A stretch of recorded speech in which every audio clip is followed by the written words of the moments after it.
Hey, this is Chris here. I have a question.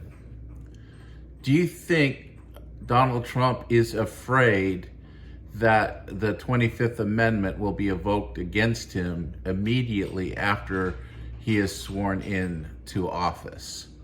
I think it's a vulnerability he's aware of because you see this a lot with him because of some of the signs and symptoms of the narcissistic sociopathy that you see. People with those conditions, if really all those signs and symptoms we're seeing really reflect an actual narcissistic sociopathy on the part of Donald Trump, a lot of times they lack the emotional maturity to really be reflective on how they express things. And a lot of times they project their own shortcomings on others and their own fears on others. And if you remember, after Joe Biden dropped out of the presidential race, one of the things that Donald Trump kept talking about is the idea that everybody came to Biden and threatened him with the 25th Amendment if he didn't back off, that there was a plot and a plan by Democrats to use the 25th Amendment one way or another to get Joe Biden out of office. I think that's probably, from the way I look at it, it's likely some kind of projection that Donald Trump recognizes his vulnerability in that area. In other words, he has this fear that the 25th Amendment could be used against him should he win the presidential election. And I do think that it is a legitimate fear that he has. His vice presidential nominee at one point called him America's Hitler, talked about him being a fascist, being a never-Trumper. J.D. Vance was against Trump before he was for him. And because of that,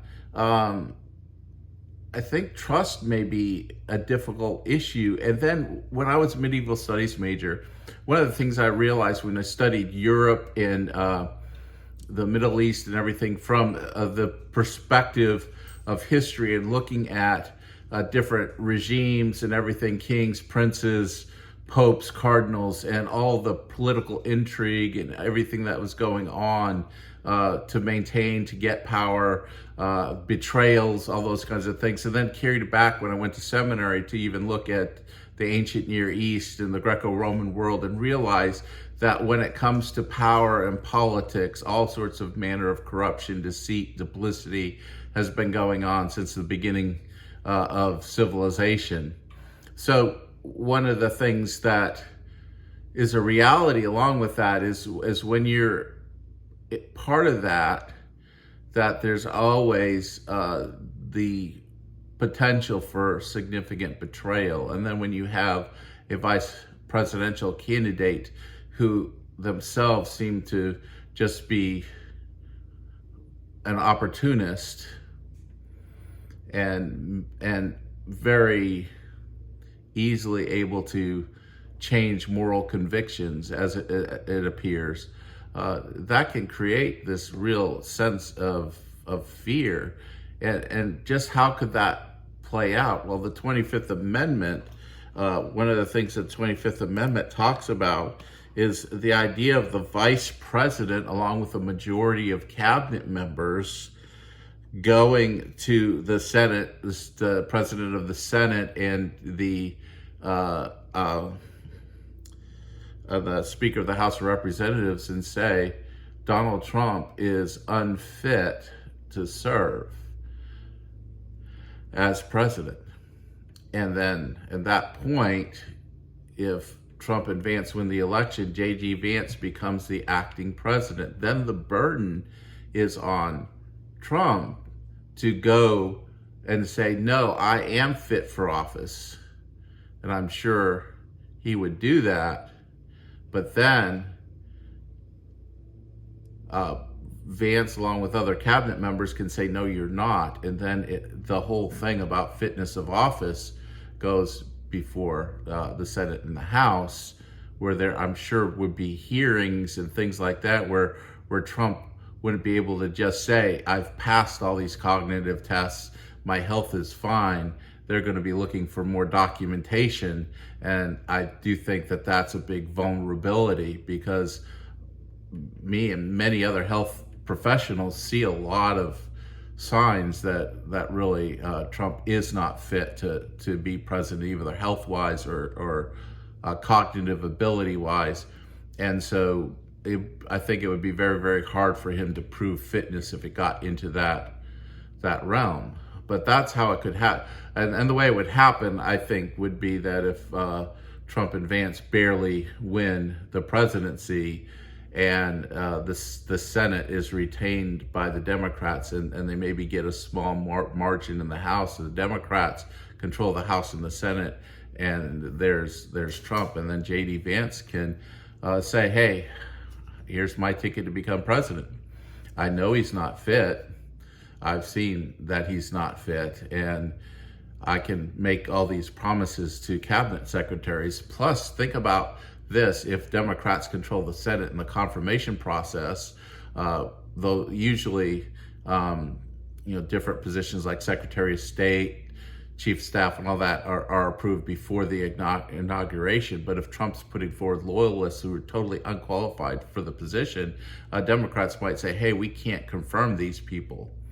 So those who are installed as cabinet officers along with J.D. Vance might be a very, very small number. And the ones that probably would get through the confirmation process would be the ones that were be able to assure the Democratic Senate that they are qualified for the job and have the stability and the emotional ability to handle that position. In other words, they probably the ones that are least likely to have blind loyalty and more willing to look at things objectively. And can you imagine confirmation hearings where the Democrats are saying, you're under oath before Congress, have you met with the president? Are you sure that he is fit to serve?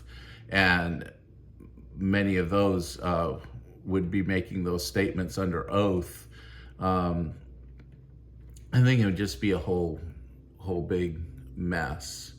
But these kinds of things, I think we're looking at in the future as we get more and more polarized.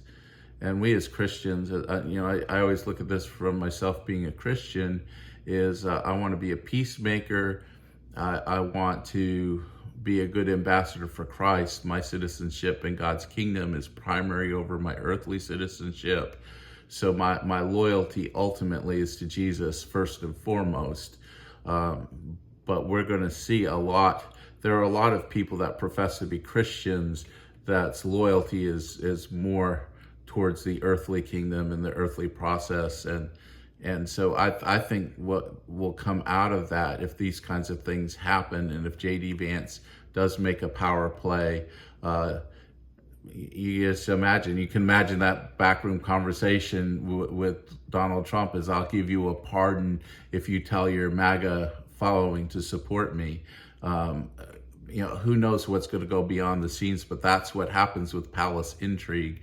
That's what happens when we have this level of corruption at the highest levels of government. And it's not just Democratic corruption. There's a lot of corruption through Donald Trump and the Republican Party as well. So that's why I find less and less loyalty to any political party.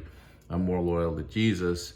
But all this stuff is going to cause a lot of, I think, societal turmoil, especially if J.D. Vance does make and I think it would be a legitimate, in his mind, play if things fall into the right kind of order, the pieces fall together. He could make a play, be president of the United States by the end of January 2025, and Donald Trump will probably end up fighting the 25th Amendment process to taking a pardon and just going to Mar-a-Lago. Who knows? Republicans may get the Senate, they may keep the House. All sorts of things could happen, coming through these things. But it was just an interesting thought experiment that I had today, just thinking about that and how unsettling it must be for Donald Trump to realize his vulnerability to the 25th Amendment and probably his lack of confidence in J.D. Vance's loyalty, and maybe of the loyalty of everyone around him. And that may be further just a sign that part of why he's just losing energy. I think there's some other health reasons behind that. I'm going to make another video about that. A lot of people are just noticing some health changes in him, and I want to just share some thoughts on that. So stay tuned. I'll be making a video about that shortly. We're trying to get to 5,000 subscribers. I'm going to open up channel memberships at that point. We want to just have a community where we can discuss our faith, our politics, discuss healthcare, various topics in comments, and hopefully over time we'll have these live groups. I'd like to do Zoom meetings and things like that, but first we just got to get to that point where it's a sustainable thing, where I can set aside some of the other work that I'm doing and be able to focus on this full time, which is something I'd like to do, but we'll see if we get there. Anyway, thank you so much for watching these thoughts that I've had, and may God bless you. May you have a good day.